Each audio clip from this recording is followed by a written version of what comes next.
ડભોઈ ચાંદોદ પાસે નર્મદા નદી બે કાંઠે મલ્હાર ઘાટના 72 પગથિયા પાણીમાં ગરકાવ થયા છે। નીચાણવાળા વિસ્તારોને એલર્ટ કરવામાં આવ્યા છે। નર્મદા ડેમમાંથી 11 કલાકે 3.95 લાખ ક્યુસેક પાણી છોડવામાં આવ્યું। તો વડોદરાના ડભોઈ પાસે ચાંદોદ, નંદેરિયા, કરનાળી, ભીમપુરા ગામોને એલર્ટ રખાયા છે।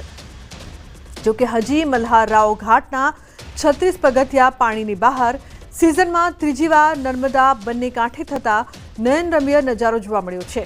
તો નાવિકો અને ખેડૂતોમાં ખુશીની લહેર જોવા મળી છે। નર્મદા ડેમમાંથી તબક્કાવાર પાણી છોડવામાં આવતા નર્મદા નદીમાં પાણીની આવક વધી છે।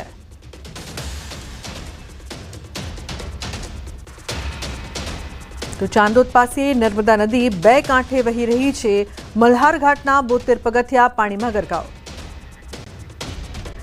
સુધી 13 જિલ્લામાં ભારે વરસાદની આગાહી કરવામાં આવી છે। 13 જિલ્લામાં ભારે વરસાદનું ઓરેન્જ એલર્ટ, રાજ્યના 16 જિલ્લામાં વરસાદનું યલો એલર્ટ આપવામાં આવ્યું છે।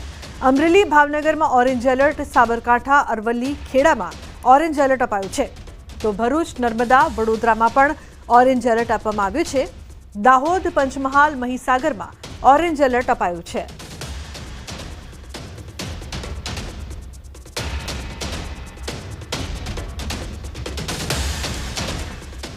તો ઉપરવાસમાં વરસાદથી રાજ્યના ડેમ છલકાયા છે। નર્મદા, ઉકાઈ, પાનમ ડેમમાં પાણીની આવક, સરદાર સરોવરના 15 દરવાજા ખોલાયા છે।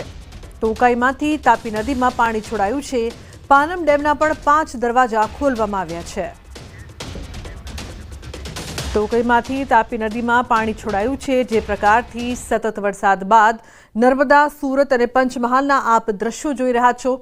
ઉપરવાસમાં વરસાદથી રાજ્યના ડેમ છે છલકાયા, 15 દરવાજા ખોલવામાં આવ્યા। તો ઉકાઈમાંથી પાણી છોડવામાં આવ્યું છે। પાનમ ડેમના 5 દરવાજા છે તે ખોલવામાં આવ્યા છે। પંચમહાલ, સુરત અને નર્મદામાં જે પ્રકારથી ડેમના દરવાજા છે તે ખોલવામાં આવ્યા છે, ક્યાંક 15 દરવાજા નર્મદામાં, તો પંચમહાલમાં પાનમ ડેમના 5 દરવાજા ખોલવામાં આવ્યા છે।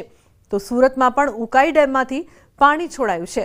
તો ઉપરવાસમાં વરસાદથી રાજ્યના ડેમ છે તે છલકાયા છે। કહી શકાય કે ધરતીપુત્રો માટે પણ ખુશીના સમાચાર। નર્મદા, ઉકાઈ, પાનમ ડેમમાં પાણીની આવક નોંધાઈ છે।